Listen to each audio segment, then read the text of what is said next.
Oke, baik Bapak Ibu. Bismillahirrahmanirrahim. Assalamualaikum warahmatullahi wabarakatuh. Kali ini kita akan diskusi terkait uji hubungan dua variabel ya.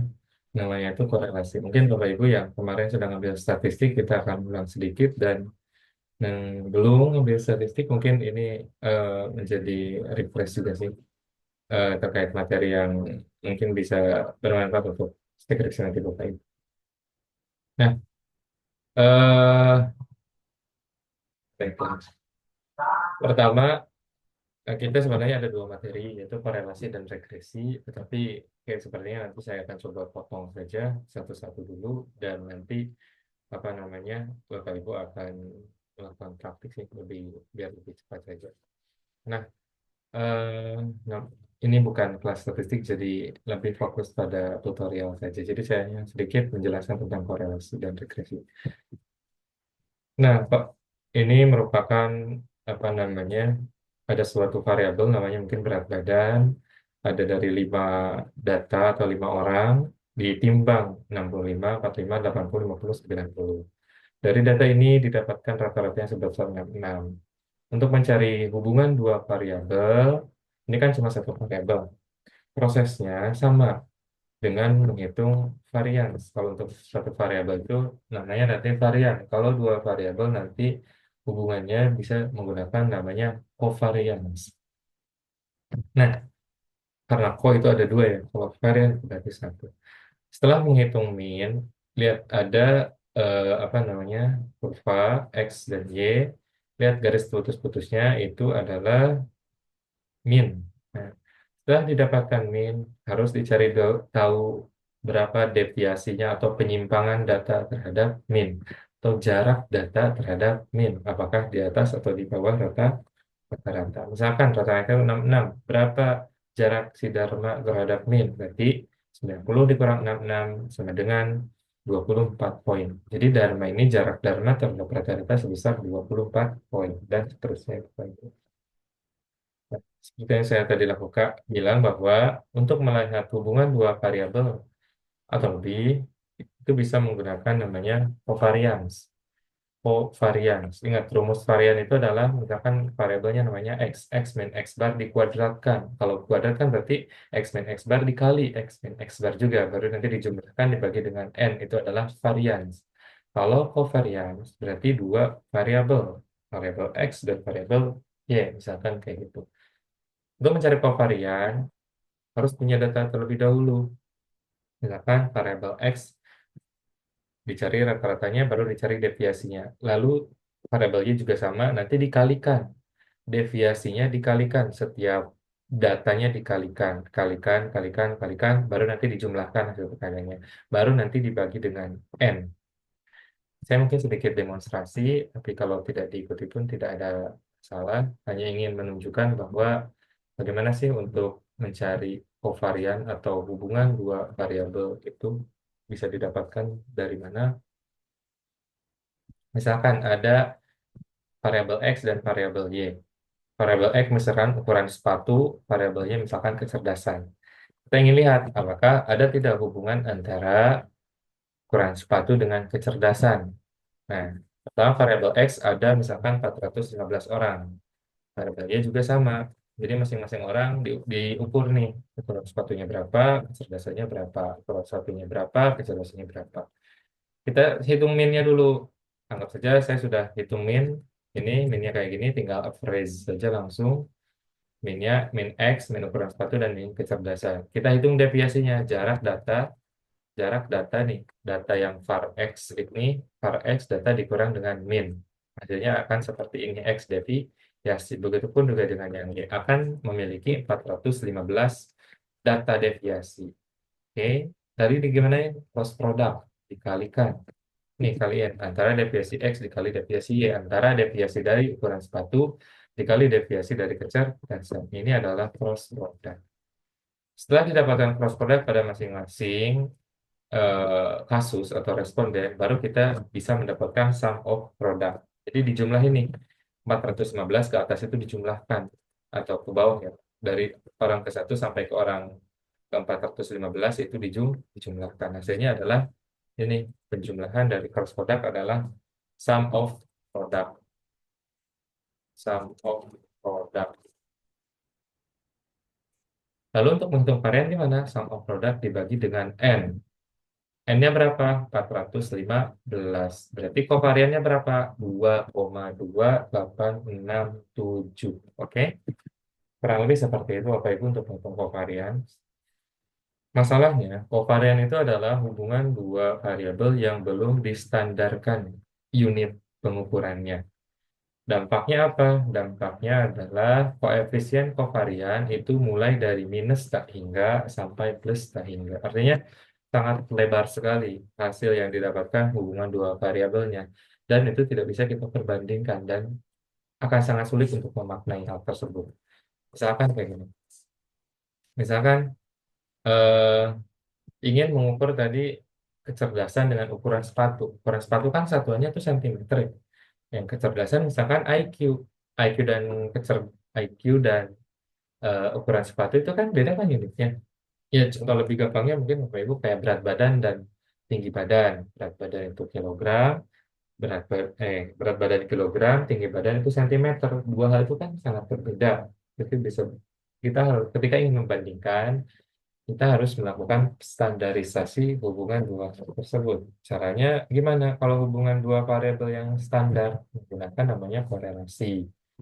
Korelasi adalah hubungan dua variabel yang sudah distandarkan. Rumusnya adalah kovarian XY dibagi standar deviasi X dikali standar deviasi Y.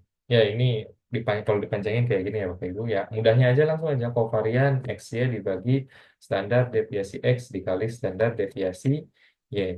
Saya ingin contohnya sedikit. Tadi kan kovariannya sudah. Berarti kita tinggal cari tahu berapa sih standar deviasi dari variabel ukuran sepatu ini dan variabel kecerdasan ini yang X dan Y. Nah, caranya ya tinggal dipakai rumus saja STDF ya gitu lah. Atau bisa di JSP nanti dilihat di menu description, kemudian ada statistik deskriptif, nanti lihat aja apa namanya standar deviasinya berapa. Atau dihitung manual juga bisa, cuman agak sedikit panjang kalau manual. Biasanya kalau misalkan saya hitung aja ya STD pakai yang populasi, yang mana yang dihitung yang variabel yang X ya Bapak Ibu. Ini kan yang ini yang X, yang ini ke sini kurang lebih 2, sekian. Kita tarik ke pinggir ya, biar ini kan yang Y. Nah, sama kan? Nah, kita pindahin. Ini kan yang Y, standar deviasi yang Y. Oke, kita aja sama. Nah, oke, ini sudah dapat nih standar deviasi ukuran sepatu dan standar deviasi kejar dan tinggal apa? Kovarian dibagi perkalian antara dua standar deviasi. Ini dibagi SX dikali SY. Hasilnya adalah 0,534. Beda kan Bapak Ibu? Yang ini 2, yang ini 0,534. Ingatkan kembali, untuk koefisien korelasi itu pasti mulai, dan pasti sih, dalam rentangan 0 sampai 1. Apakah bisa di luar dari itu? Bisa. Itu namanya nanti reward case atau positif. Apa namanya? Ada case-case yang ya sangat jarang lah ya, datanya jelek atau apa itu bisa jadi kayak gitu. Cuman korelasi itu 0 sampai 1. Besarannya itu 0 sampai 1. 0 menunjukkan tidak ada korelasi atau tidak berkorelasi. 1 itu menunjukkan perfect correlation. Arahnya gimana? Arahnya bisa positif atau negatif. Kayak gini nih. Kalau korelasi positif ke atas, kalau korelasi negatif itu ke bawah. Ini korelasi sebesar positif 1. Artinya apa kalau tadi? Kalau korelasi 0,534 positif, semakin tinggi ukuran sepatu seseorang, kayak gini. Misalnya ini ukuran sepatu tarik ke atas, semakin tinggi kecerdasan seseorang. Atau kalau orangnya di sini, semakin kecil ukuran sepatu, semakin rendah kecerdasan seseorang. Ini kalau korelasinya kok positif. Dan ini korelasi sebesar 1, lihat titik-titiknya itu menempel pada garis korelasi. Atau titik-titiknya itu membentuk suatu garis yang sempurna. Beda dengan yang ini, beda dengan yang sebelahnya, itu dia lihat tidak tidak apa namanya tidak menempel semuanya nih, tidak menempel pada garis ini. Apalagi yang ini, apalagi yang ketiga, ini tidak berkorelasi sama sekali. Ini adalah korelasi positif yang atas, yang bawah korelasi negatif. Kalau korelasi negatif apa? Misalkan korelasi negatif ukuran sepatu dengan kecerdasan. Semakin tinggi ukuran sepatu nih, semakin rendah kecerdasan orang tersebut. Atau sebaliknya, semakin rendah ukuran sepatu, semakin tinggi kecerdasan orang tersebut. Mungkin Bapak Ibu sudah ya di sini saya tidak akan sedikit kelihatan banyak hal. Nah, eh, korelasi itu ini sebagai informasi saja. Korelasi dua bentuk variabel interval atau yang berdistribusi normal itu adalah namanya persen product moment.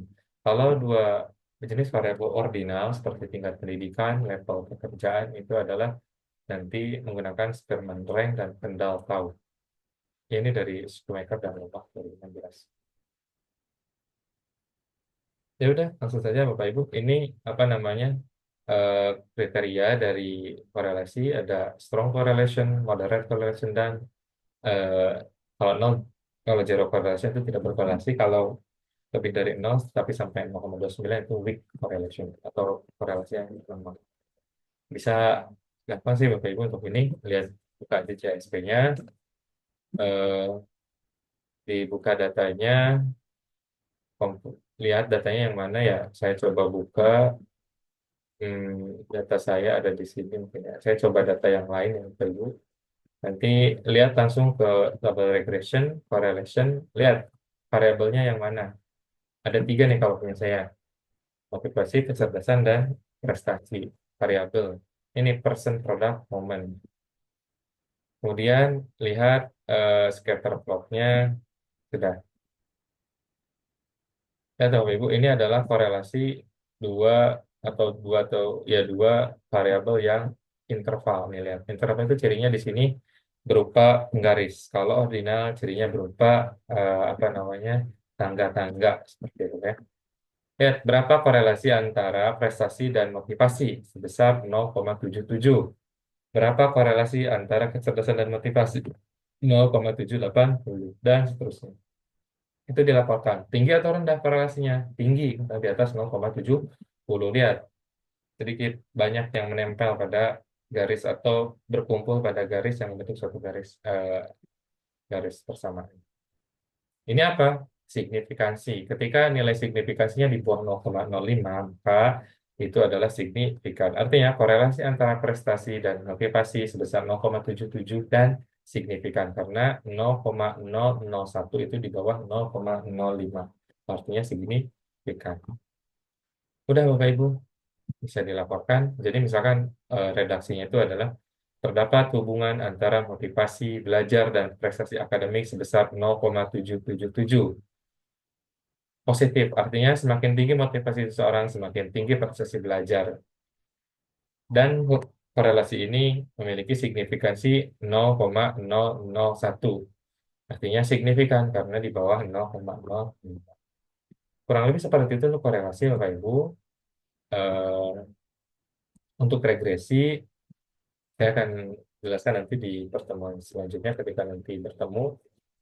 Semoga bermanfaat. Terima kasih. Assalamualaikum warahmatullahi wabarakatuh.